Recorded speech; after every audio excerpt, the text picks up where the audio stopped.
धेरै धेरै धन्यवाद छ। सम्पूर्ण शहीदहरूप्रति हार्दिक श्रद्धाञ्जली, शहीद परिवार र आफन्तजनमा हार्दिक संवेदना व्यक्त गर्दछु र सम्पूर्ण घाइतेहरूको शीघ्र स्वास्थ्य लाभको कामना गर्दछु। मैले यहाँ अगाडि यो संसद भवन अगाडि गेटमा शहीदहरूको जुन तस्बिरहरू हामीले राखिरहेका छौँ र मलाई के लाग्छ भनेदेखि यिनै सडकहरूमा जहाँ हाम्रा शहीदहरूलाई गोली लागेको थियो, रक्ताम्य हुनुभएको थियो, बलिदानी दिनुभएको थियो, उहाँहरू मर्नु भएको छ जस्तो लाग्दैन। अहिले पनि यो आकाशहरूमा कतै न कतै हामीलाई चम्किलो बनेर हामीलाई हेरिरहनु भएको छ। हामीले जसरी यो बत्ती बालेर उहाँहरूको चाहिँ चमक खोजिरहेका छौँ, उहाँहरू मर्नु भएको छैन, उहाँहरू अमर हुनुहुन्छ।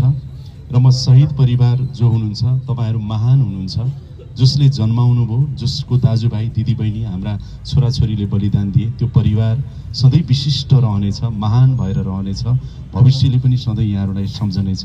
यति कुराहरू म भन्न चाहन्छु। र अर्को के भन्न चाहन्छु भने सरकार, आज हामी 3 जना मन्त्री यहाँ छौँ। सम्माननीय प्रधानमन्त्री सुशीला कार्कीज्यू, उहाँको नेतृत्वमा रहेको सम्पूर्ण सरकार शहीद परिवार, घाइते परिवार सँगै यसरी सडकमा पनि छ। यहाँहरू कहिलेकाहीँ सिंहदरबार पनि हुनुहुन्छ, यहाँहरू कहिलेकाहीँ बालुवाटार पनि हुनुहुन्छ। आवश्यक परेको बेलामा जेनजी र सरकार सधैँ सडकमा पनि हुन्छौँ अब, र बालुवाटारमा पनि हुन्छौँ, सिंहदरबारमा पनि हुन्छौँ। लड्नुपर्ने कुरा सँगै लड्छौँ। अब हामी सँगै लड्छौँ। सरकार र यहाँहरू सधैँ साथमा हुनुहुन्छ। माननीय गृहमन्त्रीज्यू र अर्थमन्त्रीज्यू दिन रात नभनिकन यहाँहरू सँगै लाग्नु भएको छ र म स्वयं सरकारको प्रवक्ता पनि यहाँहरूको साथमा छु।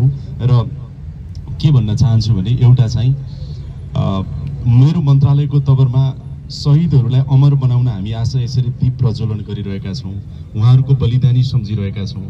मैले मेरो मन्त्रालयबाट कसरी श्रद्धाञ्जली अर्पण गर्न सक्छु भनेर मनमा राखिराख्दा मैले शहीद परिवारसँग र खास गरेर घाइतेहरूसँग कुरा गरेर शहीद परिवारको हामीले प्रोफाइल बनाएका छौँ। अहिले शहीदहरूको विषयमा उहाँ को हुनुहुन्थ्यो, उहाँले के एजेन्डा उठाउनु भयो, उहाँ कसरी शहीद बन्नुभयो र उहाँका अझै पनि इच्छा आकाङ्क्षाहरू र उहाँको परिवार के छ, के भयो भने देश चाहिँ राम्रो बन्न सक्छ, सुशासनयुक्त बन्न सक्छ भनेर हरेक शहीद परिवारको हामीले अहिले प्रोफाइल बनाइरहेका छौँ। यो प्रोफाइल अहिले हेर्दाखेरि सामान्य लाग्न सक्ला, तर 50-60 वर्षपछि, 100 वर्षपछि पनि यो त डिजिटल आर्काइभमा रहँदा धेरैले भुल्दै जालान्। तर शहीदलाई कहिल्यै पनि भुल्न नसकियोस्, शहीदका मुद्दा कहिल्यै पनि भुल्न नसकियोस् भनेर शहीद परिवारको हामीले 15 वटा जति प्रोफाइल बनाइसक्यौँ। र यो 1 महिनाभित्र हामी सम्पूर्ण अहिले घोषणा भएको जुन 45 जना शहीदहरूको परिवारको छ, यो पहिलो चरणमा हामी पनि बनाउँदै जान्छौँ। अनि घाइतेहरूको पनि हामीले प्रोफाइल बनाइरहेका छौँ,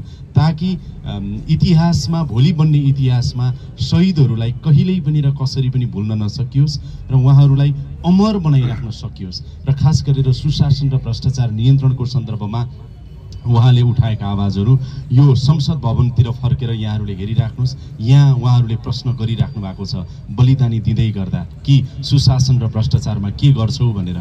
यहीँबाट संसद हो, यहीँबाट सरकार बन्ने हो र यहीँबाट संसदीय सुनुवाई भएर न्यायालय पनि बन्ने हो। त्यसैले यो प्राङ्गण जहाँ उहाँहरूले बलिदानी दिनुभयो, जहाँ उहाँहरूलाई हामी सम्झिरहेका छौँ, युग युगसम्म उहाँहरूलाई हामी सम्झिने छौँ र शहीदहरूलाई मन मस्तिष्कैमा राखेर यो सरकार काम गर्नेछ।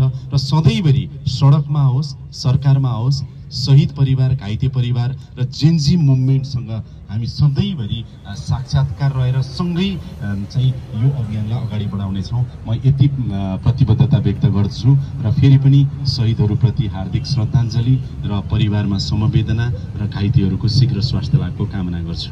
धन्यवाद। सोध्न पाइन्छ कि पाइँदैन? धन्यवाद माननीय